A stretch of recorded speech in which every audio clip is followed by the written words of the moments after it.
In this video, we will show you how to do your rear coil spring conversion kit on this Mercury Grand Marquis between the year ranges of 2003 and 2011.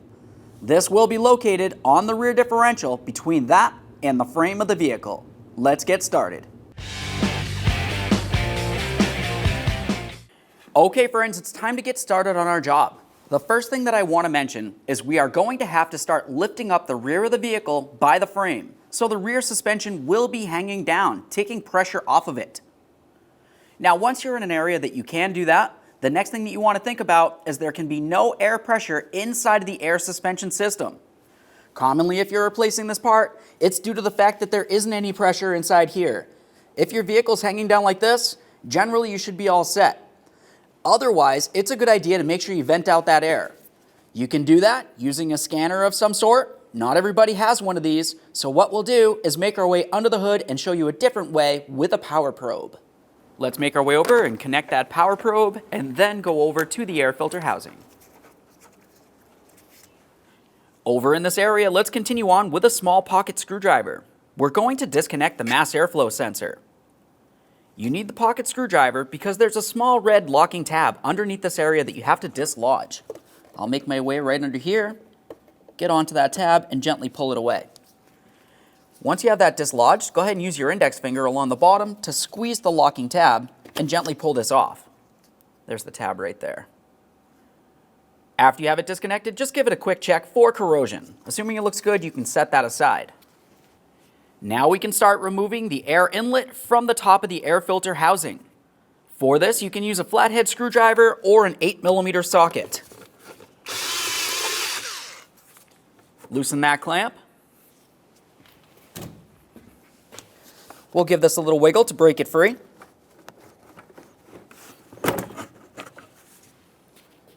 The next thing that we'll start doing is removing our three 11mm headed mounting nuts that hold the air filter housing down to the body of the vehicle. You'll find that you have two of them along the back side of the housing, one along the front.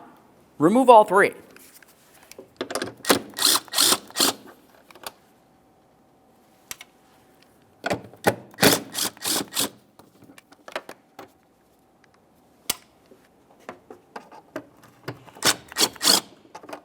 This one's broken on ours. Now we can grab onto this. We're going to start lifting it up at an angle from the rear upwards and pull it towards the rear of the vehicle. Along the front, there is an area that needs to slide out. Set that aside. With that out of the way, it exposes our air ride suspension compressor and the electrical connector. On this electrical connector, there should be two locking tabs. One along this area and one on the opposite side. On ours, as you can tell, they're broken, but typically you can just use a small pocket screwdriver, gently get in between, pry it off, and then separate this area. A quick check for corrosion, and now we can set the wiring aside and we'll hold on to the wiring that goes to the compressor itself.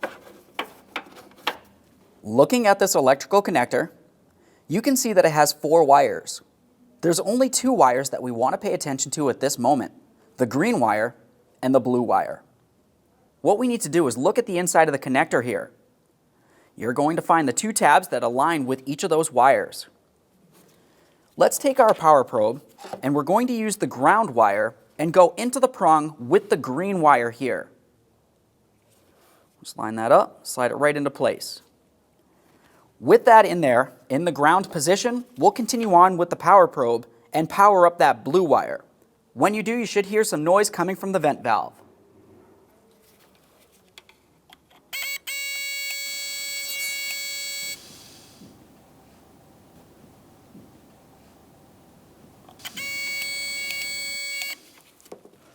Now, once you've depleted all the pressure from inside the system, we'll continue on by putting all of this back together. Reconnect your electrical connector and make sure that's secure. Those 2 locking tabs should fit right in there. Reinstall that air filter housing. There we are. Continue on to remounting all 3 of your 11mm mounting nuts. The forward one on ours is broken. We'll snug these up.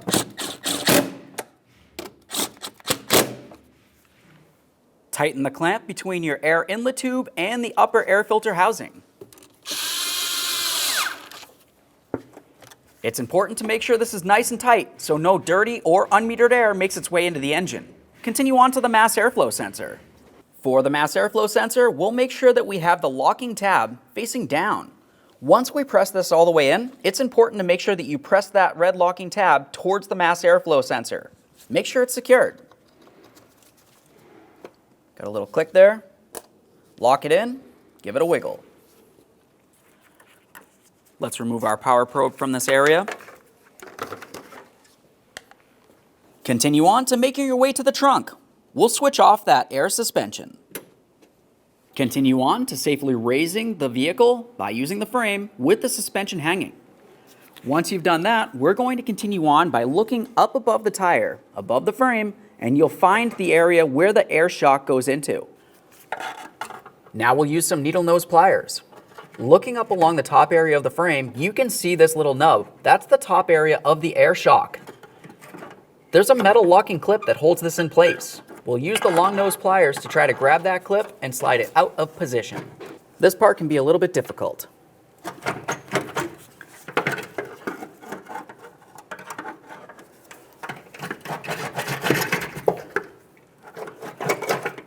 There we are.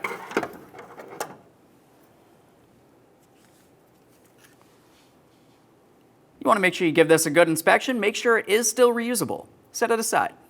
Now we'll continue on from underneath the vehicle. We're going to be looking for the wiring harness that leads to the airbag.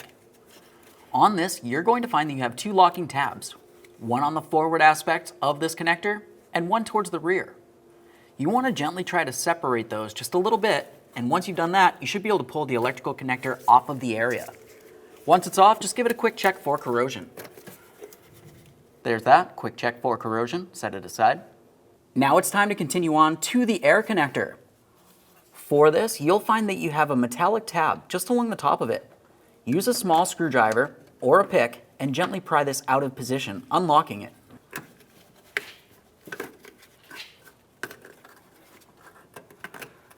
All right, now that we have that clip off of there, you can just give it a quick inspection and set it aside. We have a brand new one. Before you continue pulling out that air line, it's going to be easiest to take that out of position if you use a pry bar and carefully get in between the air shock and the differential. I just want to try to press my way in, and then I'll gently pry this out of position.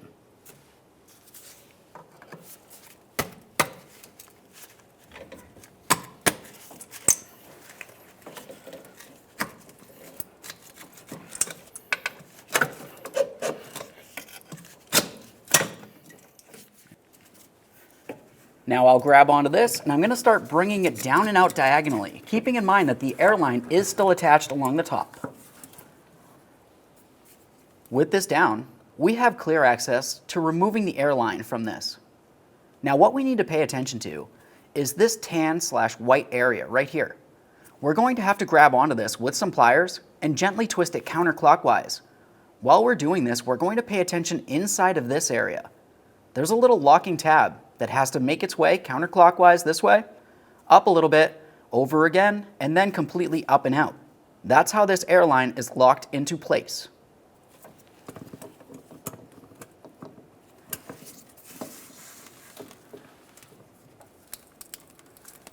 There we are. I've got it so the first area is lined up. I'll continue on by lifting this up and out and then continue twisting it until it's fully out of position.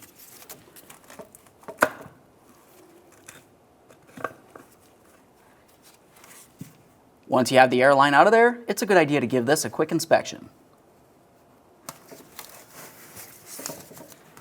Remove your airbag. There it is, friends. Now, since we won't be reusing this airline, it's a good idea to go ahead and tape it off and then mount it someplace to the top area of the frame.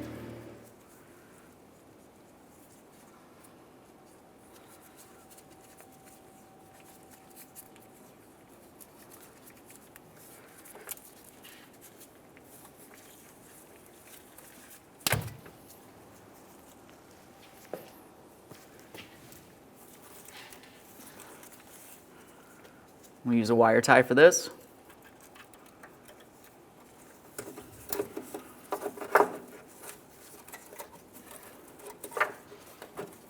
It's right up along the top. Secure it in position.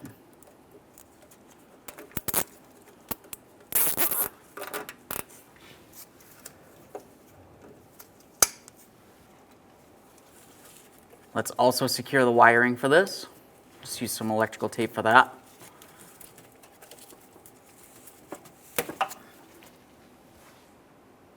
Let's put a jack underneath the rear differential pumpkin. We'll just apply a little bit of pressure underneath this area, and then we can continue on to removing each side of the rear lower shock bolts. We'll use our 15mm on the head and an 18mm to hold the nut.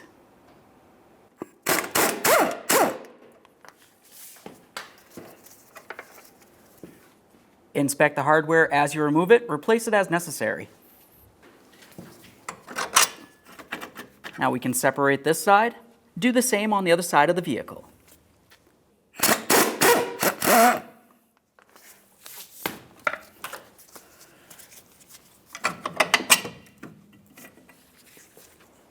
Now that we have both of those broken free, continue on to each of your sway bar brackets. To remove these, you'll use a 10mm to remove the one bolt. You can pull down on this bracket right here and pull it off along the backside.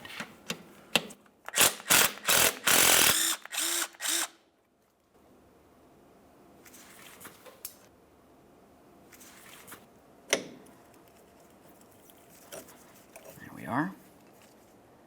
Inspect the bracket and the mounting bolt, and then do the exact same thing on the other side of the vehicle.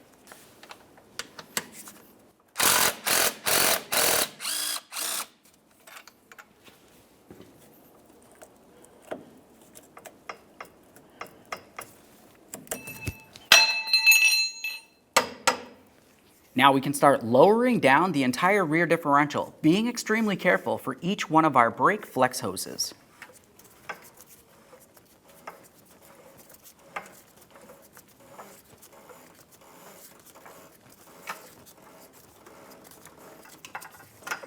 Okay friends, let's continue on installing that brand new coil spring.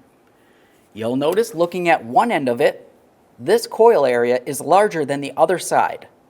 You want to make sure you have the larger side facing down towards your differential. For the smaller side, we'll take that bushing and put it right up inside that center hole. Let's put this in position in the vehicle.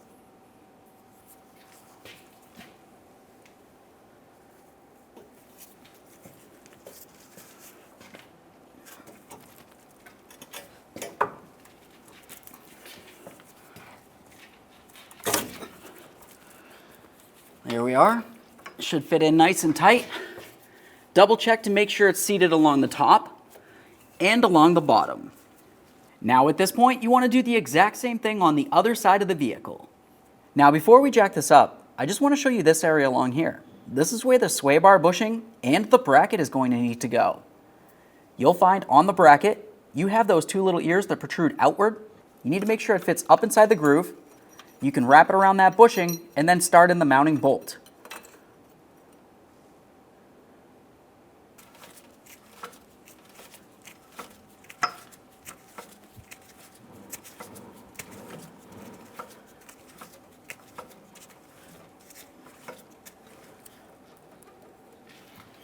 With it in the upright position, let's continue on with mounting that bracket.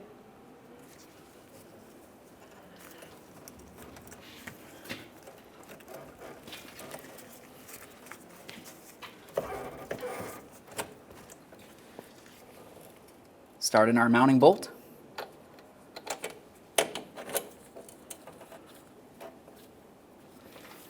Bottom that out. Once it's snug, torque that to 22 foot-pounds.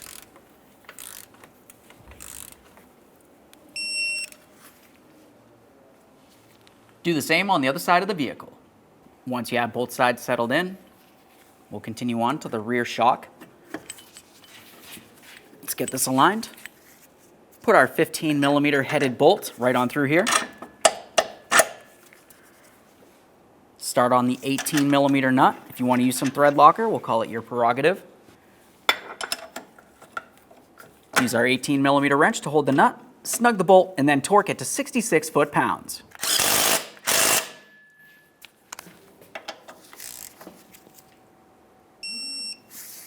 Do the same on the other side of the vehicle.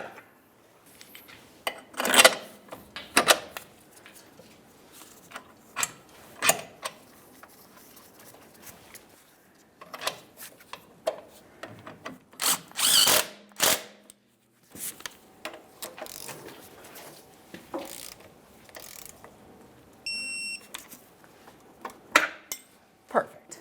Now we can release the pressure from underneath our rear differential and make our way out from underneath the vehicle.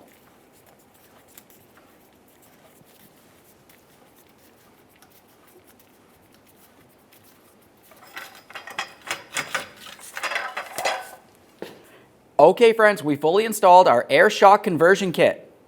At this point, you want to take your vehicle for a road test. Make sure you don't hear any funny noises and get yourself safely down to your local alignment shop. Aside from that, thanks for watching. When only the best will do, demand TRQ. The only company that lets you view before you do. TRQ is committed to offering the highest quality aftermarket auto parts that are engineered for peace of mind.